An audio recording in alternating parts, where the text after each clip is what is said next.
Hi, this is Peter again, and this video is going to be about SchoolSpace. So first off, to give a little background, SchoolSpace is where you will usually find Dropboxes for your specific courses and files that your teachers might want to share with you, as well as I know some teachers might use calendars and the email function that is with SchoolSpace. So without further ado, let's go ahead and go to SchoolSpace. So just like HCPS link, it's just SchoolSpace, all one word, .henrico.k12.va.us. And this is what it looks like. The logon, username, and password are both the same, just as HCPS link, so HCPS dash whatever that may be for you, and the last four digits of your student ID are your password. So as soon as you log in, you're greeted with the home page. I'm going to go ahead and talk about all the boxes that are found here on the home page briefly and describe what functions what functions they serve.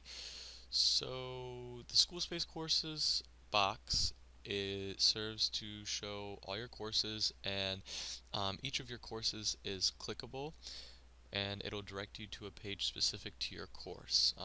After I go through the homepage, I'll show you an example of one.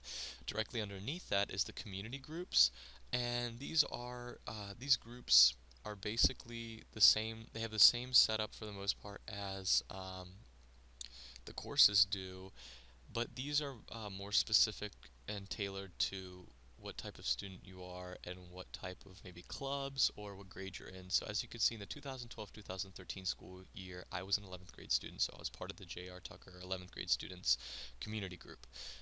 This year, 2013-2014, I'm a 12th grader. I'm not really familiar with the CAT Foundation is. I'm part of the J.R. Tucker student community because I go to Tucker. I also use the library, so Library Tucker High School Community. I'm part of that as well. And then at one point I wanted to join the Tucker cross country team, so I was a part of that community group. So some of these might appear for you, some of them may not. Sometimes system administrators will automatically subscribe students to community groups, and sometimes not. So if you're not and you want to join one, and it's maybe something specific like the Tucker cross country team, you will have to ask either the coach or a teacher that sponsors the club or sport that you're interested in and type in the course or group ID.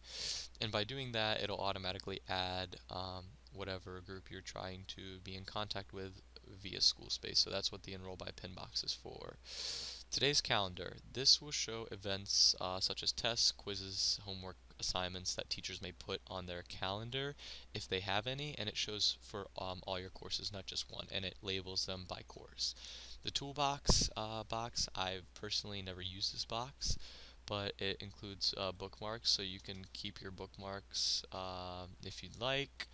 You can upload files. There's a 50 megabyte limit to all the files you can keep on there, so it's quick and a small amount of storage. I mean, if you want to use it, if you don't, it's totally your choice.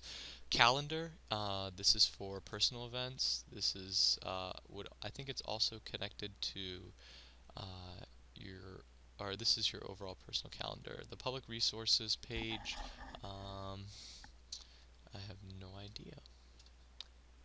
No. So don't use public resources.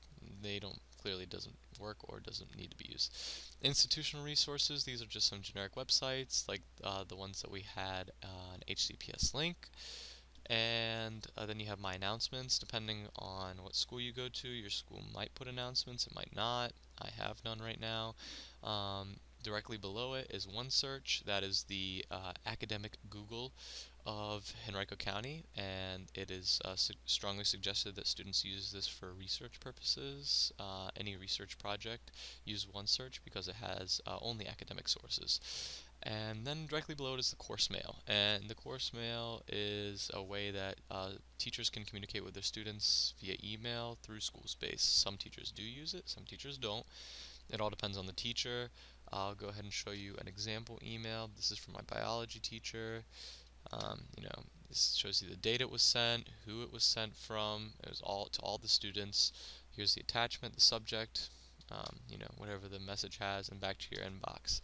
If you want to email a teacher, though, you go to compose message, and then you hit 2 in order to add recipients, and then you select whatever course from up here under source. You select what course you're interested in. So let's say I'm really struggling in Spanish and I want to send my Spanish teacher an email. All course faculty means whoever is teaching the class, so you might have 2 teachers in a class for whatever reason, so it send it to both those teachers. There isn't an option to send it to just one teacher, so just kind of be aware of that. I hit the 2 button over after I click on it, hit 2 button over, and then I hit OK, and it's there in the 2, so then I type in my subject, and I send, and my my message, and then I hit send, and it sends. Once again, make sure to check if the teacher uses this or not, because you can't just automatically assume a teacher does and email them, and if they don't reply back, get really mad at them because they might just not use it. So be just open-minded about that. If they don't use the course mail, they'll most likely use their personal Henrico County email address, which is found under HCPS link, so keep that in mind. So now let's go to an example page. Let's go to my biology class. So once you click on the biology class, you are instantly greeted with the About This section, and I've never seen a teacher use this, so you can kind of ignore that section. The course mail, once again, is for your mail, and then the HCPS link board is a direct link to, it directly feeds from the HCPS link board, so you don't have to worry about, well, he updated on HCPS link, did he update on SchoolSpace? If he updates on HCPS link, it updates SchoolSpace. So that's very straightforward. That's really helpful also, so you don't have to juggle back and forth between the 2 websites, unless you're looking at grades. In that case, you have to log into HCPS link. Course resources, just like the links page under HCPS link, but he has none. And institutional resources, that's just a repeat of what's on the home page. Calendar specific to this course, but as you can see, there are no dates that he has set. I don't believe this teacher uses the calendar. Then you have lessons.